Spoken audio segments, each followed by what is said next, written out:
Halo sobat semua, jumpa lagi dengan Denbagose Channel. Bagaimana kabar sobat semua? Sebelum kita mulai cerita ini, ayo silakan subscribe, like, komen, share dan nyalakan loncengnya untuk mendapatkan notifikasi terbaru ketika Mimin upload videonya. Bab 1002 Kakyogi. Goldie Lee juga didesak ke jalan buntu. Meskipun dia sering melakukan hal-hal seperti menyanjung atasannya, dia tidak bisa menerima atasan seperti ini hari ini.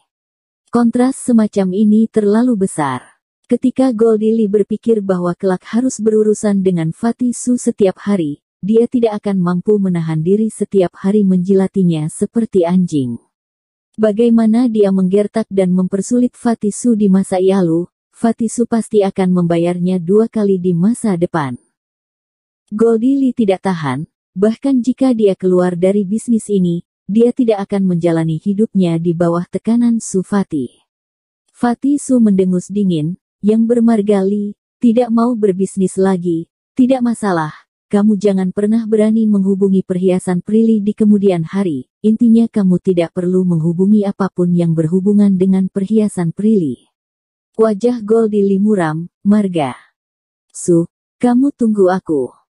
Goldie Lee juga melirik Thomas Kin, dan kamu sialan tunggu aku juga. Setelah berbicara, Goldie Lee berbalik dan keluar. Semua teman sekelas saling memandang dengan ekspresi canggung. Ini benar-benar dramatis. Bahkan lebih mengasyikkan daripada novel, hidup benar-benar ironis. Fatty Su tersenyum, dan terus menuangkan arak untuk Thomas Kin dan Angelin Wang. Dia bisa berubah dari orang miskin hingga menjadi agen umum, semua berkat Thomas Kin, tentu dia tahu. Kak Thomas, atau kalian pergi dulu. Goldie Lee punya sedikit latar belakang, jika dia ingin buat perhitungan bisa mencariku, jangan melibatkan kalian. Siswa lain juga mengingat sesuatu dan berkata, ya, Paman Goldie Lee tampaknya cukup hebat, jadi berhati-hatilah. Ayo cepat pergi. Kita juga hampir selesai makan, jangan sampai dia datang lagi, kalian tidak bisa pergi. Fatty Su, kamu juga pergi, jangan tunggu di sini, pahlawan tidak menderita kerugian di depan mata. Barusan sikap Goldie Lee jelas kesal, dan bukan hal yang aneh jika melakukan sesuatu. Fatty Su mengertakkan gigi, aku tidak bisa bersembunyi hari ini tapi tidak mungkin setiap hari. Dia akan berurusan denganku cepat atau lambat, dan tidak ada gunanya pergi. Thomas Kin tersenyum, mengagumi keberanian Fatty Su. Dia menepuk pundaknya dan berkata, kamu benar, kamu tidak bisa bersembunyi darinya setiap hari, dia hanya karakter kecil, jangan takut padanya, ayo kita minum lagi. Thomas Kin menyukai sifat pria gendut ini, dia bisa maju dan mundur, berani dan bertanggung jawab. Dan dia tidak meremehkan orang lain, terhitung teman yang baik.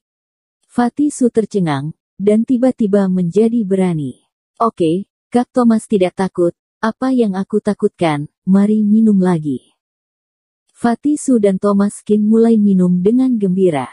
Para siswa di sebelah mereka sangat khawatir, tetapi orang yang bersangkutan saja tidak cemas. Apa yang bisa mereka lakukan? Dalam waktu sekitar 10 menit, pintu kamar pribadi tiba-tiba dibuka. Goldie Lee kembali lagi, membawa kembali seorang pria dengan bahu lebar dan pinggang bulat, dengan rantai emas di lehernya, dia penuh bau alkohol, sepertinya baru saja selesai minum. Begitu memasuki ruangan, dia berteriak, siapa yang tidak membuka matanya dan berani menyinggung keponakan aku. Setelah Goldie Lee dan yang lainnya masuk, wajah beberapa teman sekelas tiba-tiba berubah. Kakyogi. Kakyogi mencibir, oh, masih ada orang yang mengenalku.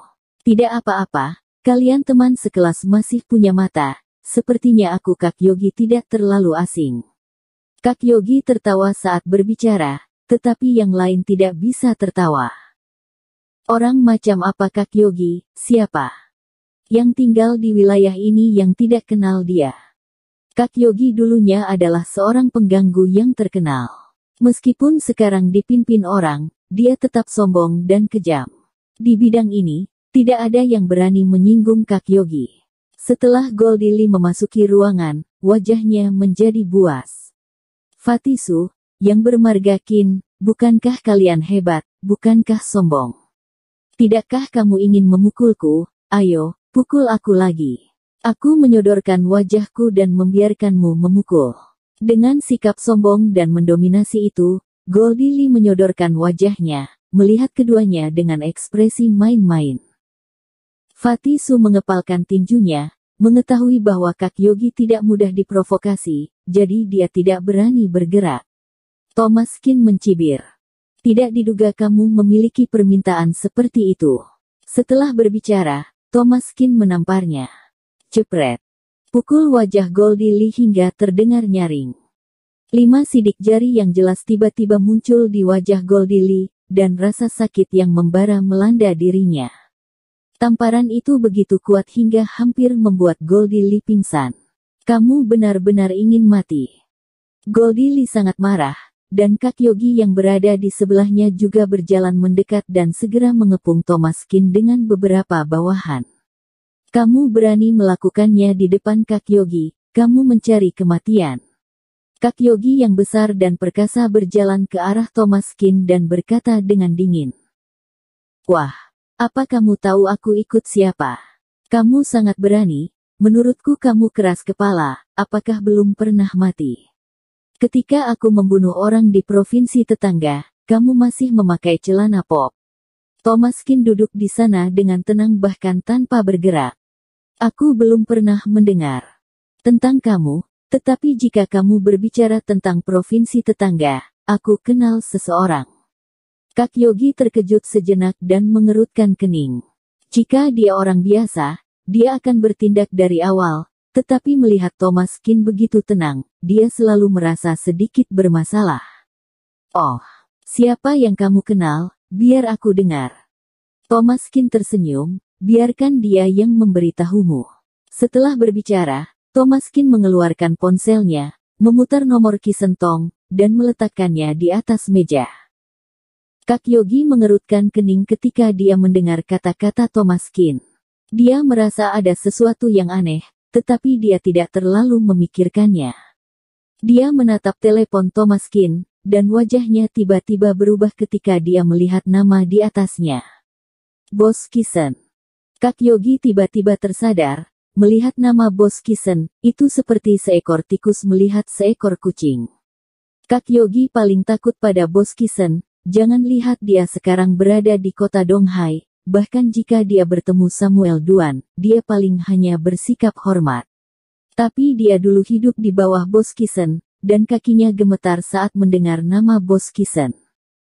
Thomas Qin kenal Bos Kisen. Panggilan itu sudah terhubung tanpa memberi Yogi waktu untuk bereaksi.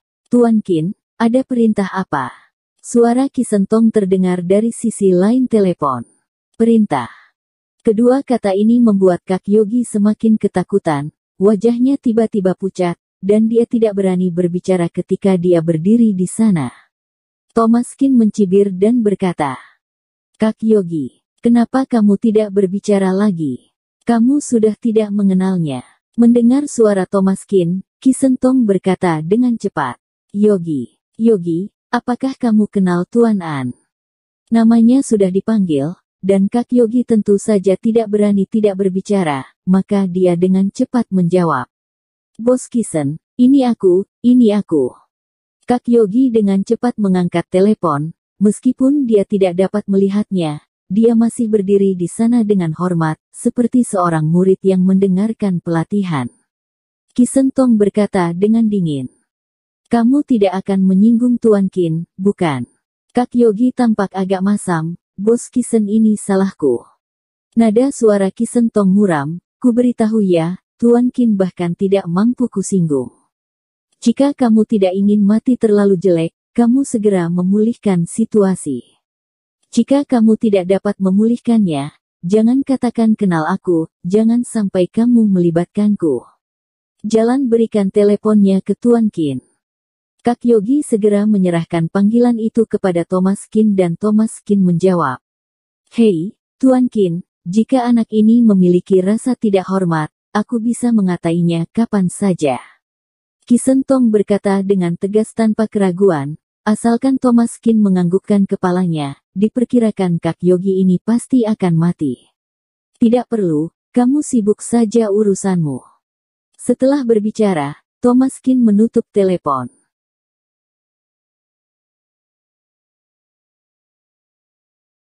Bersambung. Terima kasih kepada kalian yang telah menonton video ini. Jangan lupa tekan tombol subscribe-nya dan nyalakan notifikasinya untuk mendapatkan video-video seru lainnya dari channel